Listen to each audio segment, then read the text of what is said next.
Shalom, bien-aimés dans le Seigneur, nous sommes dans la joie de pouvoir réellement nous retrouver et parler de la part du Seigneur. Nous sommes bel et bien sur notre chaîne et nous sommes là pour pouvoir réellement parler de la part du Seigneur. Que l'Éternel, notre Dieu, vous soit très favorable, que l'Éternel puisse vous accorder toutes les bonnes choses afin que son nom soit élevé et glorifié, car nous croyons qu'il est merveilleux.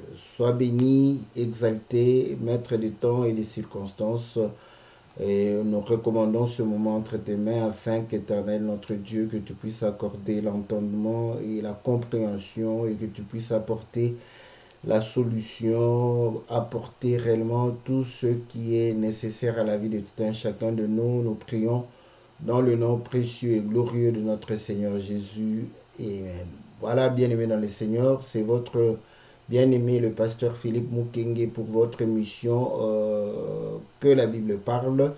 Une émission qui répond à vos préoccupations, une émission qui répond à vos questions, une émission qui répond à vos attentes, une émission qui vient réellement apporter la lumière selon la grâce de notre Seigneur. Nous sommes dans la joie parce que nous croyons que l'Éternel notre Dieu est bon. Nous croyons qu'il est merveilleux, que l'Éternel est là pour pouvoir réellement apporter la solution à nos préoccupations. Et l'Éternel est là pour soutenir tout un chacun. L'Éternel est là pour pouvoir apporter la paix et apporter la joie. Il est là pour pouvoir réellement nous soutenir et nous croyons qu'il est bon et il a de bonnes choses pour nous. Voilà pourquoi nous nous attachons à lui. Salutations à tous les bien-aimés qui sont réellement fidèles à cette émission et qui nous soutiennent dans leurs prières, qui nous soutiennent jour et nuit et qui participent avec nous à cette œuvre d'évangélisation. Que le Seigneur vous soit favorable, que le Seigneur vous bénisse, que le Seigneur puisse réellement vous accorder toutes les bonnes choses. Salutations à notre bien-aimé Fred. Nous saluons la sœur Bia, le bien-aimé Ghislain, frère Farid.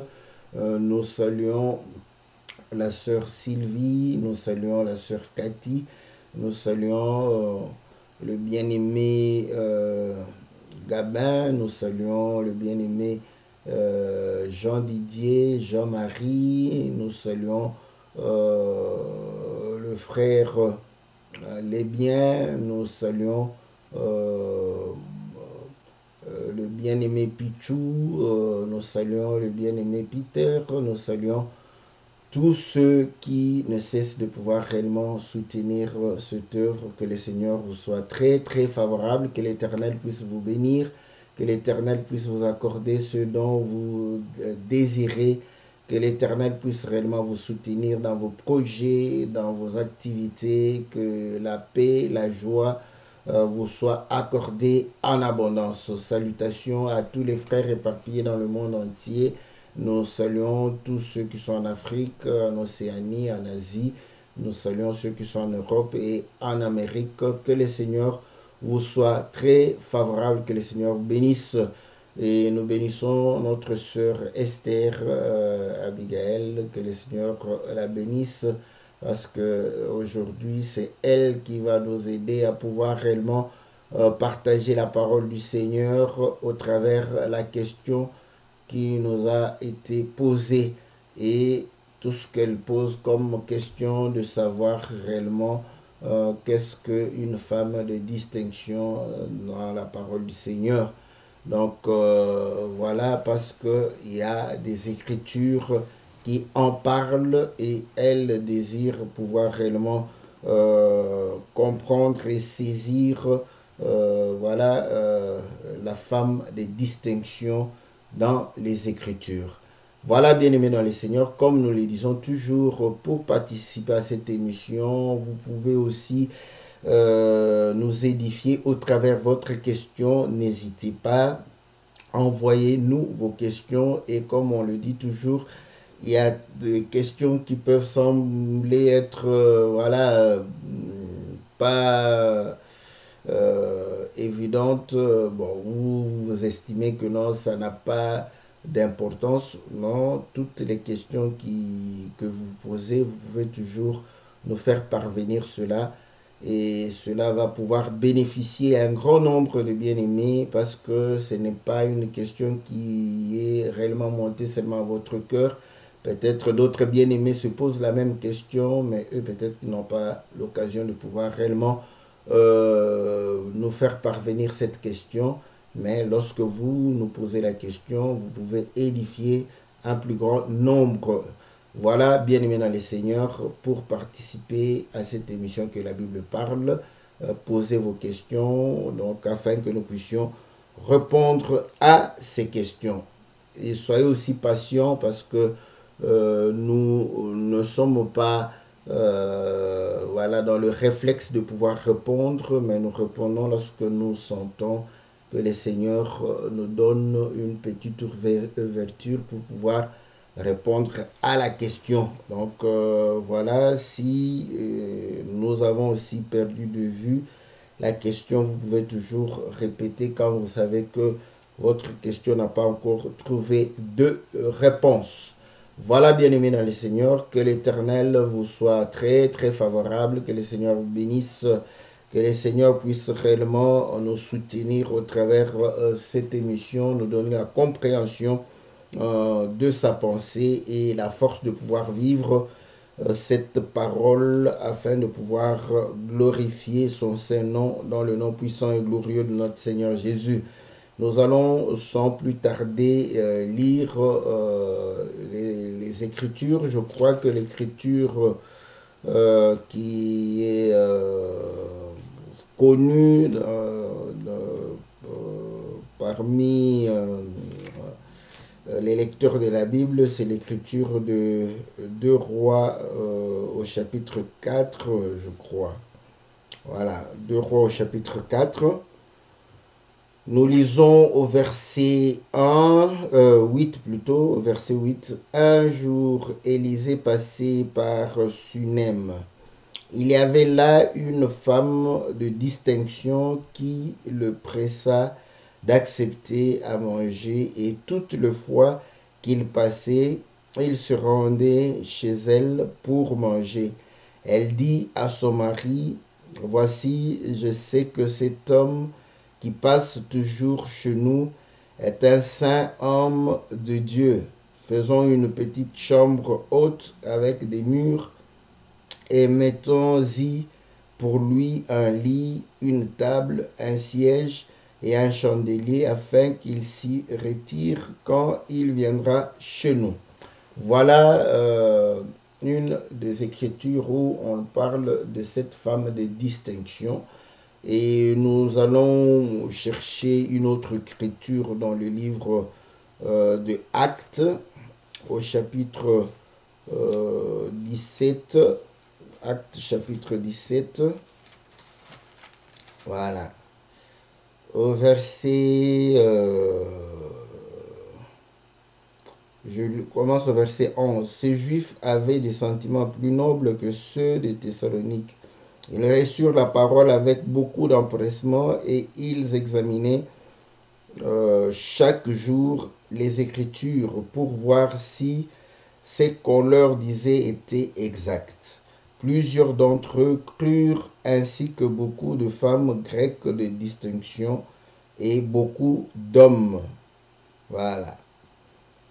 Mais quand les Juifs de Thessalonique surent que Paul annonçait aussi à Bérée la parole de Dieu, ils vinrent y agiter la foule.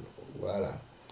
Donc, nous voyons encore ici, ils vont souligner que non, il y avait des femmes, des distinctions, n'est-ce pas, qui vont pouvoir réellement euh, croire, et ainsi que beaucoup d'autres hommes. Donc, ce sont des femmes des distinctions grecques, donc des femmes grecques des distinctions. Déjà, comme nous le disons, lorsque nous lisons cette écriture, vous allez comprendre que c'était des femmes considérées, des femmes qui qui se distinguait, comme le mot le dit, femme de distinction, qui se distinguait. Et lorsque nous avons lu dans 2 Rois chapitre 4, vous allez voir que cette femme, l'Écriture parle d'elle d'abord et ensuite de son mari. C'était une femme mariée et vous allez comprendre que lorsque l'Écriture parle, que c'est elle qui a insisté, et l'Écriture dit que l'homme de Dieu Élisée est allé chez elle.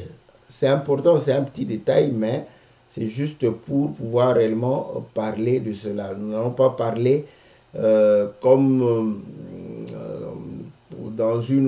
parler des choses dans la société simplement. Donc, mais comme nous avons toujours dit que la révélation est comme un livre qu'on donne à quelqu'un qui ne sait pas lire et qui va dire que voilà, je ne peux pas lire, d'où je ne comprendrai rien du tout. Et on donne à celui qui sait lire, il dit, je ne puis lire parce qu'il y a trop de codes, trop de choses qui sont scellées, cachetées. Donc, je ne peux décoder cela et comprendre. Donc, si elle a posé la question, c'est pour avoir réellement une lumière par rapport, n'est-ce pas, aux choses de Dieu. Et là, nous comprenons que cette femme avait de bons sentiments et elle va faire des propositions à son mari pour pouvoir réellement dire que voilà, nous devrions mettre l'homme de Dieu à l'aise, de faire une chambre haute et mettre les meubles dans cette chambre. Donc, quand on lit, on comprend que l'initiative vient d'elle et voilà, c'est pratiquement, elle le suggère à son mari et le mari agrée. C'est important parce que ça, vous savez que j'ai toujours dit que les sœurs posaient les questions parce que les questions de sœurs sont pragmatiques. Nous savons une chose, que la parole de Dieu, comme nous l'avons toujours dit, concerne Dieu. Et l'Écriture dit que Dieu est esprit. Ceux qui doivent l'adorer en esprit et en vérité. Et vous allez comprendre que nous cherchons à saisir les choses de manière spirituelle. Mais quand nous avons les choses spirituelles ou l'esprit de la parole du Seigneur, c'est pour pouvoir vivre cela au quotidien ou concrètement. Donc, c'est une démarche où nous disons, nous cherchons les choses de l'esprit et nous les vivons, n'est-ce pas, dans notre corps. Et ceci, je vais emprunter ce langage, vous allez comprendre que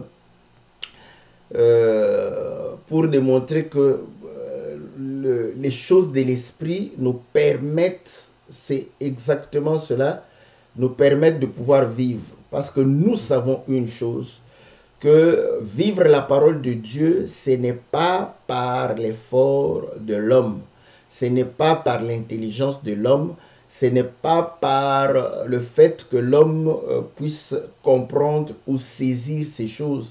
C'est simplement parce que l'Esprit du Seigneur s'est révélé à nous. Or, Dieu est au ciel, notre Père qui est aux cieux, et voilà pourquoi nous avons tendance à lever les yeux pour pouvoir recevoir, n'est-ce pas, l'aide du ciel. Et naturellement, la terre ne peut produire si le ciel ne s'ouvre pas pour pouvoir lui envoyer la pluie. Or, la parole dans les livres d'Ésaïe démontre que la parole est comme la pluie qui tombe du ciel. Donc, vous allez comprendre que la terre, n'est-ce pas, pour pouvoir réellement manifester la vie, au commencement, Dieu va faire réellement monter la vapeur et faire redescendre cette vapeur-là. C'est ce mouvement-là que nous faisons tous les jours afin de pouvoir saisir les choses de Dieu et pouvoir les vivre. C'est important parce que au commencement, la Bible dit que la terre n'avait aucune herbe verte, ni aucun arbuste qui poussait. Pour quelle raison? Il n'y avait pas d'eau et il n'y avait pas un homme pour pouvoir réellement cultiver la terre. Donc, vous allez comprendre que pour qu'il y ait la vie, pour qu'il y ait une manifestation de la vie sur la terre, nous savons que dans Matthieu chapitre 13, le Seigneur prend la terre comme un homme. Donc, vous allez comprendre que pour que la terre, l'homme puisse manifester la volonté de Dieu, il faudrait que voilà, ce qui est à sa portée puisse monter et redescendre. Or, le langage, vous allez comprendre que le langage qui est à la portée de l'homme, c'est le langage de l'homme humain. Voilà pourquoi le Seigneur qui est esprit va pouvoir utiliser le langage de l'homme pour communiquer avec l'homme. Mais afin que l'homme puisse manifester la vie, il faudrait que ce langage puisse retrouver sa valeur, n'est-ce pas, spirituelle, pour pouvoir réellement redescendre. Voilà pourquoi vous allez comprendre que j'ai toujours exhorté les sœurs, parce que les sœurs nous permettent de pouvoir avoir la pratique, n'est-ce pas, de la parole. Or, le Seigneur dit dans Matthieu chapitre 10 que celui qui met en pratique la parole, c'est un sage qui bâtit, n'est-ce pas, sur le roc. Donc, la mise en pratique de la parole de Dieu est importante, mais elle ne peut se faire sans l'aide du ciel. Or, vous allez comprendre que le ciel, n'est-ce pas, va apporter la rosée et c'est le symbole de l'esprit. Donc, nous sommes en capacité de pratiquer la parole de Dieu par l'esprit du Seigneur. La Bible démontre que la chair ne peut réellement accomplir la parole de Dieu. Elle ne peut plaire à Dieu parce qu'elle est en inimitié contre Dieu. Donc, voilà pourquoi nous exhortons toujours, même si les choses semblent être faciles, même si les choses, on peut les expliquer de manière intellectuelle, si vous restez dans cet aspect intellect de pouvoir expliquer la parole du Seigneur, vous allez comprendre que les fruits de l'esprit ne vont pas se manifester. Pourquoi? Parce que ça sera la morale de l'homme qui va pouvoir influencer un autre homme. Voilà la démarche que nous faisons toujours lorsque nous sommes en train de parler des femmes de distinction ici. Ici, vous allez voir que c'est une femme, n'est-ce pas, qui va pouvoir accueillir le prophète. C'est vrai qu'elle était une femme de distinction, n'est-ce pas, notée déjà, c'est-à-dire qu'avant que le prophète ne vienne, on sentait déjà que non, cette femme est une femme de distinction. Comme nous sommes en train de pouvoir le dire, donc de manière naturelle, vous allez comprendre que ce sont des femmes qui se sont démarquées des autres femmes. Voilà. Donc voilà pourquoi, lorsque nous avons lu dans Actes, vous allez comprendre que Actes va souligner que beaucoup vont croire, ainsi que les femmes, n'est-ce pas, des distinctions et beaucoup d'hommes. Donc, ce sont des femmes qui se font remarquer. Déjà, sur le plan de la société, n'est-ce pas, ce sont des femmes qu'on est en train de remarquer, des femmes qui ne sont pas inaperçues, donc qui ne laissent personne indifférent. Voilà, indifférente. Donc, c'est ça ce que nous pouvons avoir. Pourquoi cela? Pourquoi ça se souligne de cette manière? Parce que vous allez comprendre une chose, que lorsque nous lisons, n'est-ce pas, les Écritures, écoutez, vous allez voir que la femme doit normalement s'effacer devant l'homme, normalement. On vous dit que là, je vais lire les Écritures et vous allez sentir que quand nous lisons ces Écritures-là, nous voyons directement la femme s'effacer devant l'homme. Mais la Bible parle de femmes de distinction. Voilà l'importance de cela. N'est-ce pas? Nous sommes dans le livre de 1 Timothée. Je vais lire les Écritures que nous connaissons très souvent. 1 Timothée chapitre 2. La Bible dit ceci au verset 11, que la femme écoute l'instruction en silence avec une entière soumission. Voilà. Je ne permets pas à la femme d'enseigner ni de prendre de l'autorité sur l'homme, mais elle doit demeurer dans le silence. Donc, vous voyez que quand on fait une telle lecture, nous comprenons que la femme doit carrément, n'est-ce pas, voilà, se soumettre, s'effacer devant l'homme. Voilà, donc c'est ça l'image de la femme. Voilà, donc je lis encore notre écriture, hein, soit les écritures que nous lisons toujours, n'est-ce pas? Nous sommes dans le livre de 1 Corinthiens chapitre 1 Corinthiens chapitre 4. Voilà, donc 14 plutôt. On dit ceci au verset 33. Car Dieu n'est pas un Dieu de désordre, mais de paix, comme dans toutes les églises des saints. Que les femmes se taisent dans les assemblées, car il ne leur est pas permis d'y parler, mais qu'elles soient soumises selon qui le dit aussi la loi. Si elles veulent s'instruire sur quelque chose, qu'elles interrogent leur mari à la maison, car il est malséant à une femme de parler dans l'église. Voilà. Nous parlons, n'est-ce pas, comme, vous voyez, ça demande, quelqu'un va me dire, oh non, vous voyez, la société d'antan, hein, ce n'était pas bien pour que la femme puisse parler. Donc, on va toujours justifier. C'est bien. Bon, si Dieu a voulu, n'est-ce pas, donner ses instructions, ses commandements, pendant que la société était, n'est-ce pas, avec ces mœurs-là, c'est aussi pour un but. Ouais. Donc, vous voyez qu'ici, on démontre que c'est malséant, n'est-ce pas, de pouvoir parler, n'est-ce pas, dans l'Église.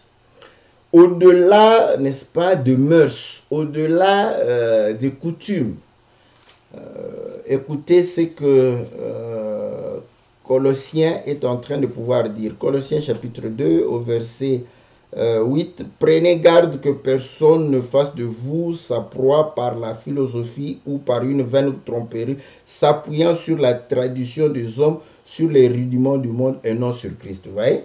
Donc, ici, nous allons comprendre que nous ne devons pas nous appuyer sur les traditions, les mœurs, sur les rudiments du monde, ni sur la philosophie, la pensée, n'est-ce pas, du monde. Mais c'est sur Christ. Donc, si l'Écriture dit que la femme se taise, on se base sur Christ, on ne se base pas par rapport aux mœurs qui étaient, n'est-ce pas, en vigueur à l'époque où Paul était en train de pouvoir parler.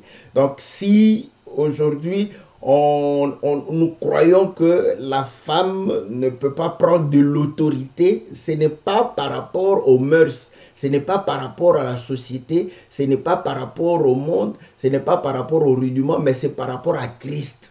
Voilà. On se comprend.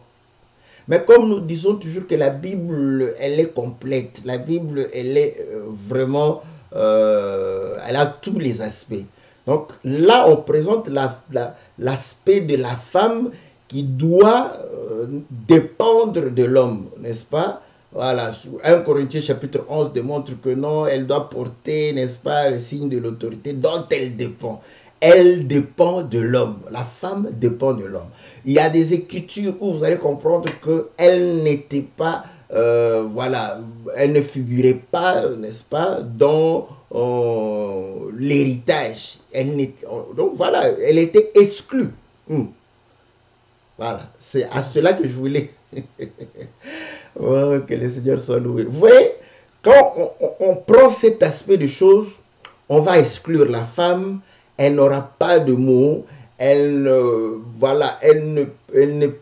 n'est pas comptée. Voilà. Voilà pourquoi dans le livre de Matthieu chapitre 14, quand le Seigneur a multiplié 5 pains et 2 poissons, on a dit qu'on a nourri les hommes, je crois environ, je ne sais pas si c'est 7000, si je ne me trompe pas, et on dit sans compter les femmes et les enfants. Donc, la femme n'était pas comptée. Voilà pourquoi nous disons que elle est effacée par l'homme.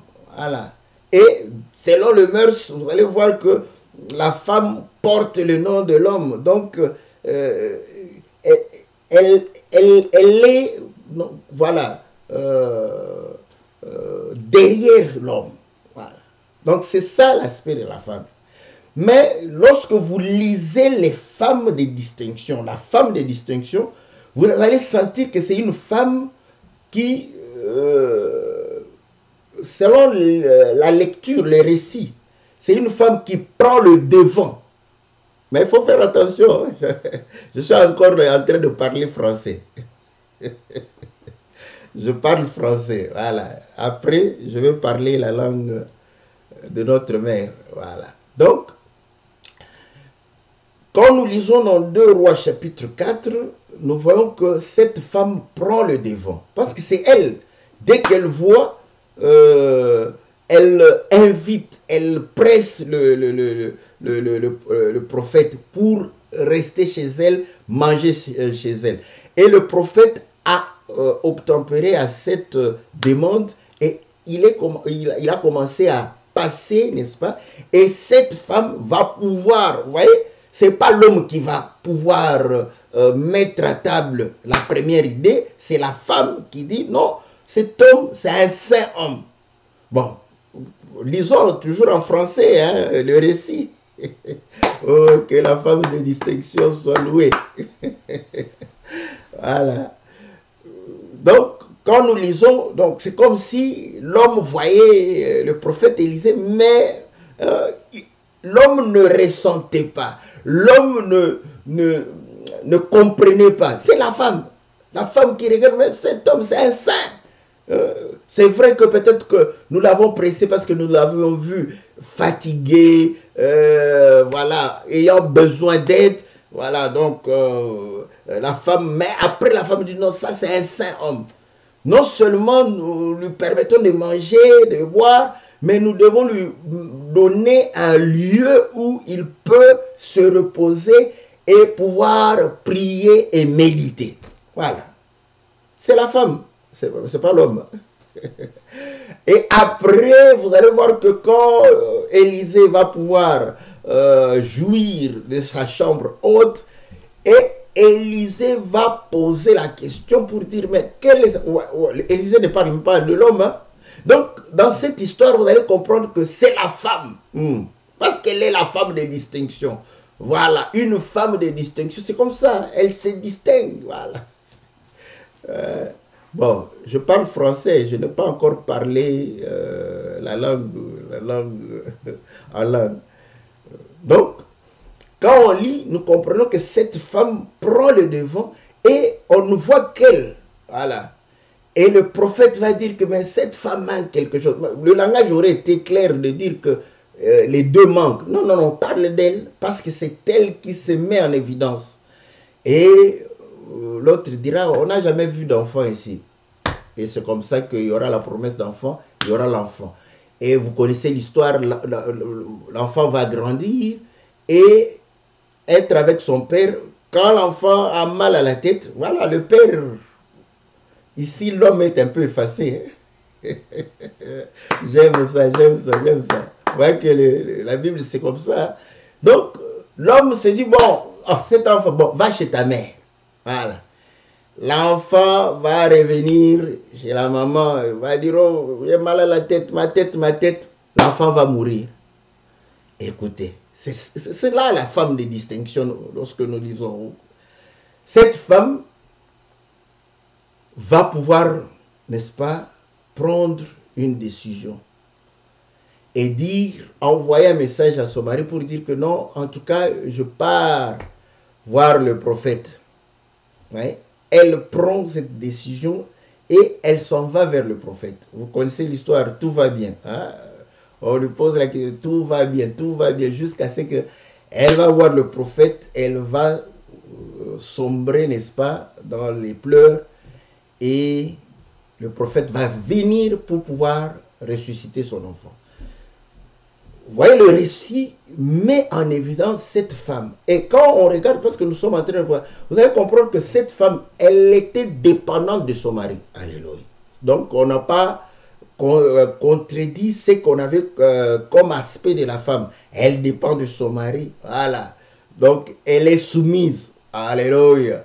n'est-ce pas? Elle ne prend pas d'autorité sur son mari. Amen. Voilà. Elle n'instruit pas son mari. Gloire au Seigneur. Mais c'est une femme de distinction. J'aime ça. Voilà. Donc, vous allez comprendre, quoi qu'elle soit soumise, quoi qu'elle ne prenne pas de l'autorité, qu'elle suive l'instruction du mari en silence, mais vous sentez que c'est une femme épanouie, une femme, n'est-ce pas, capable de se prendre en charge, une femme, n'est-ce pas, autonome. Voilà. Ça, c'est bon. C'est une femme autonome. C'est une femme capable, n'est-ce pas, de pouvoir faire face, n'est-ce pas, à des problèmes. C'est une femme mature. C'est ça la femme de distinction. La femme doit être comme ça. Frères et sœurs, nous vous disons, vous voyez, quand vous donnez toujours l'aspect de la femme, soyez soumise, femme, malsain de parler, femme, femme. Et les sœurs commencent, elles se posent des questions, mais dans ces histoires ici, où est notre importance? Voilà, parce que ce ne sont pas des femmes de distinction. Ouais.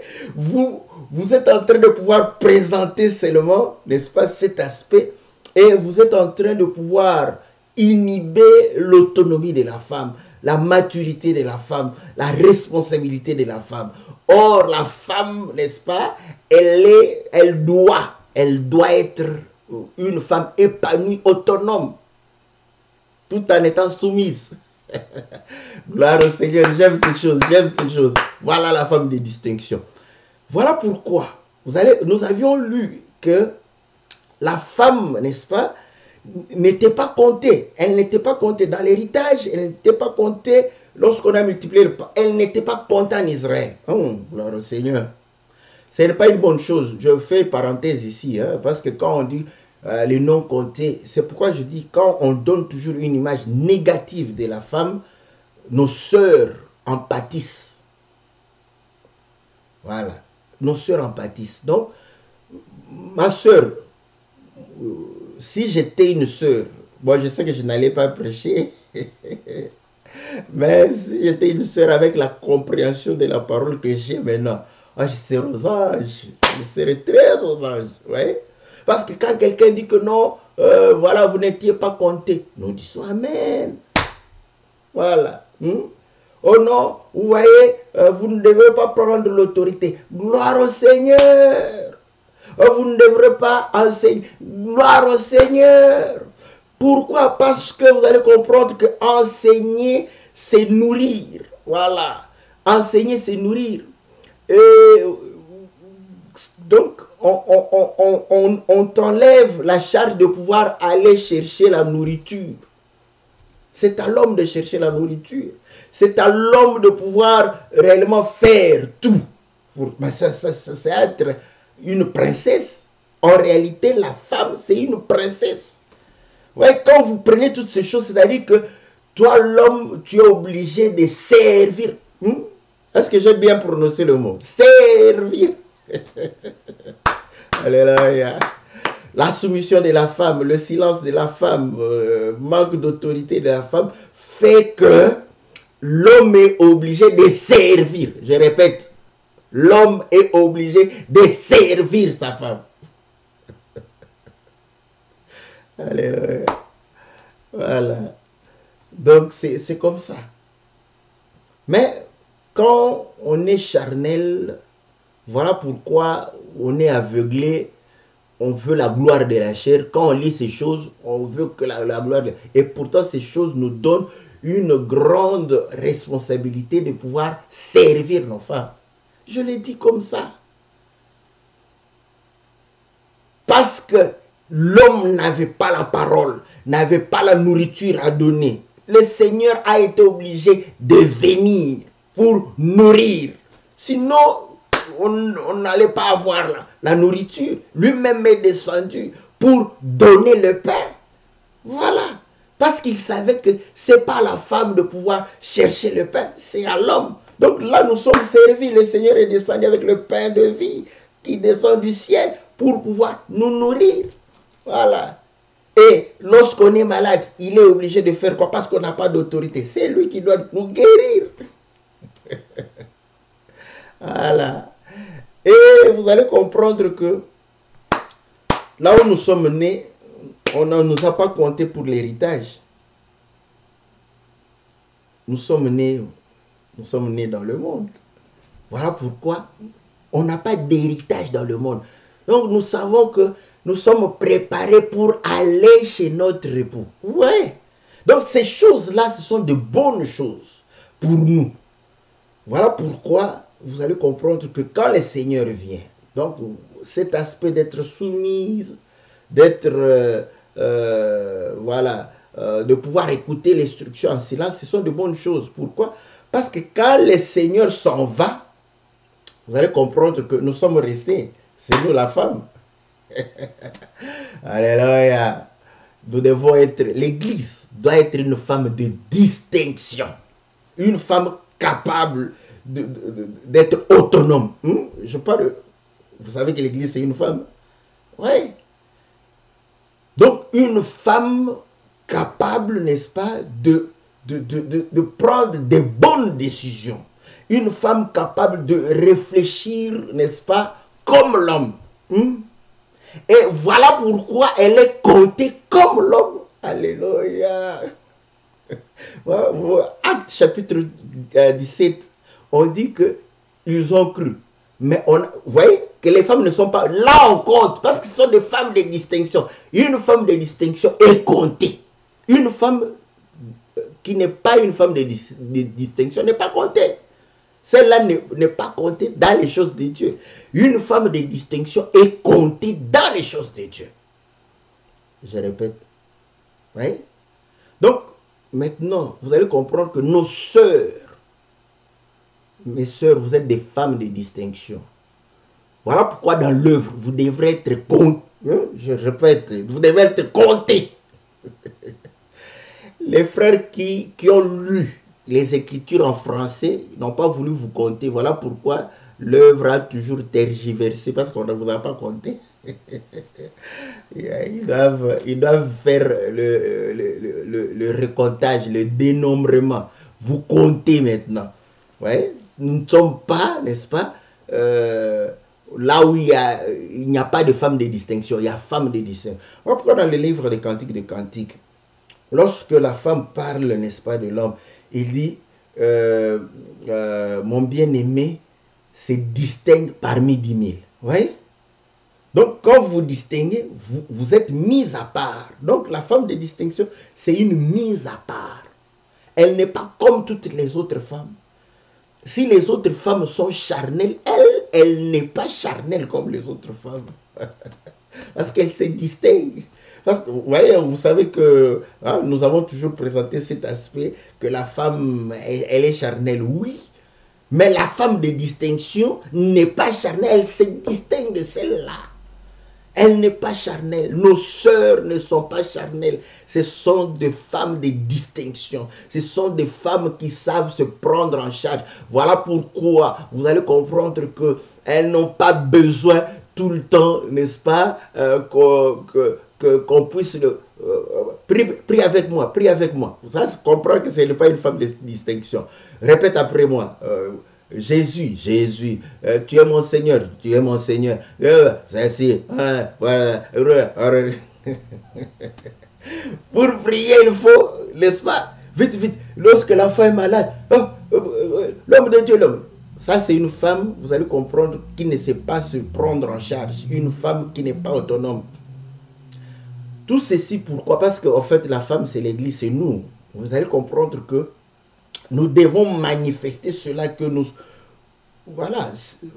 sommes capables de prendre des décisions qui sont conformes à la décision de l'homme. Voilà pourquoi, quand nous prenons une décision, n'est-ce pas, cette décision sera conforme à la volonté de l'homme. On sait, nous sommes soumis à l'homme, nous connaissons la pensée, voilà pourquoi nous savons juger. Et là, vous allez comprendre que dans le livre de Matthieu, là, parle de la généalogie de Jésus, vous allez voir qu'il y a 4 femmes qui figurent dans la généalogie. Et pourtant, les femmes n'étaient pas comptées. J'aime ça. Bon, ici c'est un peu compliqué. Elles se sont distinguées d'une manière assez compliquée.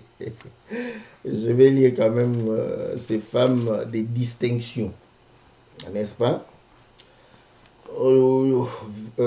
Matthieu chapitre 1, on dit au verset 3, Judas engendra de Tamar, Pharez et Zara, Pharez engendra Esrom, Esrom engendra Aram, Aram engendra Aminadab, Aminadab engendra Nasson, Nasson engendra Salmon, Salmon engendra Boaz de Rahab. Vous allez voir que Rahab était une prostituée, Tamar était une veuve qui s'est déguisée en prostituée. Et Boaz engendra Obed de Ruth. Ruth, c'était une femme étrangère une Moabite dont la malédiction était sur le peuple, car il était dit que ce peuple était exclu, n'est-ce pas, de l'assemblée de l'Éternel. Voilà. Donc, tout ça, n'est-ce pas, est en train de pouvoir montrer que ce sont des femmes qui ont été inscrites, n'est-ce pas, dans la généalogie. Et là, vous allez comprendre que c'est exactement ce que nous sommes. Parce que comme nous le disons que par rapport à Dieu, n'est-ce pas, l'humanité, c'est une femme. Lorsque l'humanité a péché, n'est-ce pas, nous sommes éloignés de Dieu, et le Seigneur, lorsqu'il vient, c'est pour pouvoir réellement nous mettre à part, afin que nous soyons distingués parmi les autres. Et là, lorsque nous sommes distingués parmi les autres, nous devons manifester ces capacités de pouvoir être autonomes et de pouvoir se prendre en charge. C'est-à-dire qu'on voit effectivement que ce qu'est l'homme, c'est ce que nous sommes. Voilà pourquoi, même dans la société, c'était des femmes considérées. Si vous regardez, ils avaient des... Parce que c'était ça, ce qui était défini. C'est-à-dire, l'homme travaillait pour la femme, tout ça, donc la femme était à la maison. Mais ces femmes de distinction, c'était des femmes qui travaillaient. Vous allez comprendre que c'était des femmes qui avaient, n'est-ce pas, des biens aussi, qui produisaient des biens. Donc, vous devez produire les bonnes œuvres, produire, n'est-ce pas, la nature, la vie de Dieu en abondance. Cette capacité, nous sommes les femmes de distinction. L'Église est une femme de distinction. Voilà pourquoi la sagesse infiniment variée de Dieu se révèle dans l'Église. Voilà. Donc une femme de distinction, tu vas voir la vie du mari en elle. Voilà. Bon, aujourd'hui, on ne peut pas parler de... Vous voyez, les femmes d'affaires, hein, les femmes d'affaires. Elles font les affaires. L'homme peut rester, mais elle va faire les affaires correctement. Vous voyez? Donc, elle sait faire les affaires. Elle comprend, elle sait ce qu'elle veut et ce qu'elle fait. C'est ça l'Église. L'Église, nous savons ce que nous voulons et ce que nous faisons. Sœurs, ne te néglige pas. Je l'ai dit, hein, les sœurs ne sont pas là pour pouvoir préparer les beignets, préparer comment la nourriture pendant les événements, quand on a des conférences. Ce n'est pas le rôle réservé à nos sœurs. Enlevez cette idée-là. Ça, c'est laisser ça. Nos sœurs doivent comprendre que elles sont des femmes de distinction. Voilà. Des femmes, n'est-ce pas, qui ont cette autonomie-là, tout en dépendant de l'homme. Donc, qui ont la capacité de pouvoir réellement agir pour le bien-être de la maison. Agir pour le bien-être de l'Église. Voilà pourquoi nous disons, nos sœurs, écoutez, vous devrez être en capacité de défendre l'enseignement. Je sais que ça, ce sont des langages que les frères n'aiment pas entendre. Oh non, c'est à l'homme de défendre. Oui, c'est à l'homme de défendre quand l'homme est là. Quand l'homme n'est pas là, la femme doit être capable de défendre l'enseignement. Voilà.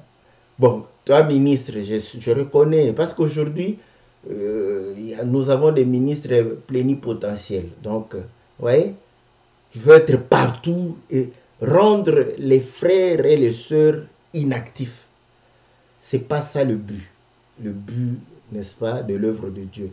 L'œuvre de Dieu, c'est pour que chacun soit en capacité d'apporter une pierre.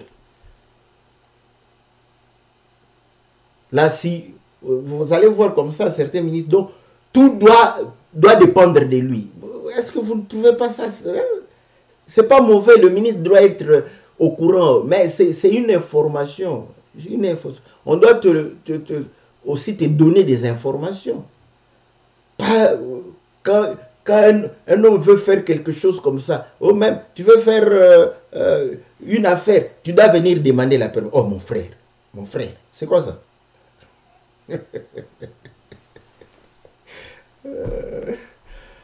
C'est terrible. La pensée est bonne, mais je crois que lorsque on ne veut pas diminuer, laisser à Dieu la place, c'est là où tout se gâche. Frère, ce que moi je fais, c'est-à-dire, je sais que le Seigneur dit, hein, prenons parce que c'est le langage que le pasteur, les ministres, hein, c'est comme les maîtres. Okay. Le Seigneur dit, je ne vous appelle plus mes serviteurs, mais mes amis. Pourquoi? Parce que je vous révèle tout ce que je veux faire. En tant que cet ami, si le Seigneur est pour nous amis, pour nous révéler ce qu'il va faire, et toi le pasteur, moi en tant que pasteur, je dis aussi à mes frères tout ce que je fais. Si je veux faire quelque chose, je leur dis. Est-ce que je leur demande la parole? Non, je leur dis. Vous voyez? C'est cette relation-là. Donc, je leur dis parce que je sais que ce sont mes frères. Il y a une amitié, une fraternité entre nous. À un ami, on dit tout. Voilà. Je vais leur dire, en tout cas, je veux faire ceci, je veux faire cela. Il peut y avoir un conseil, surtout en la matière de la vie sociale. Ils peuvent avoir plus de conseils parce que ce ne sont pas les écritures noires sur blanc. C'est la vie. Oh non, tu veux faire, entreprendre une activité là. Le frère, peut-être, il l'a fait déjà, il connaît tous les rouages. Voilà. Donc, quand je l'informe comme ça, il peut, ah, pasteur, attention, voilà les difficultés, voilà. Donc, ça n'a rien à voir. De la même façon que quand un frère fait quelque chose, s'il est mon frère, il va me le dire. Je n'ai pas besoin de lui dire que tu dois. C'est là où les choses, ouais. Vous allez rendre les frères et les sœurs comme, voilà, comme des enfants. Et non, ils sont pas, ce sont des adultes. Voilà, ce sont des adultes comme Samson qui vient, papa, j'ai vu une femme. Donc, il est allé déjà, j'ai vu une femme. Est-ce que tu ne peux pas venir marier, n'est-ce pas, cette femme à moi. Voilà, donc c'est tout. Voilà ce que nous sommes en train de pouvoir dire, n'est-ce pas? C'est ça la qualité d'une femme de distinction. Elle se distingue, elle est autonome, elle se prend en charge. Voilà, frères et sœurs, prenez-vous en charge. Voilà pourquoi on n'a pas besoin pour que vous veniez à l'église, on doit vous appeler. Ah, ma soeur, ça comprend que tu n'es pas une femme de distinction. Une femme de distinction, elle se prend en charge, elle sait que elle va glorifier son Seigneur. Elle n'a pas besoin qu'on l'appelle, elle n'a pas besoin qu'on la motive, elle n'a pas besoin qu'on la pousse. Parce que ça, ce sont les femmes normales. Voilà, une femme de distinction se prend en charge. C'est dans le langage courant, c'est comme une femme d'affaires. Une femme d'affaires ne va pas dormir jusqu'à midi. Vous n'avez pas besoin de lui dire qu'une femme doit se réveiller très tôt le matin.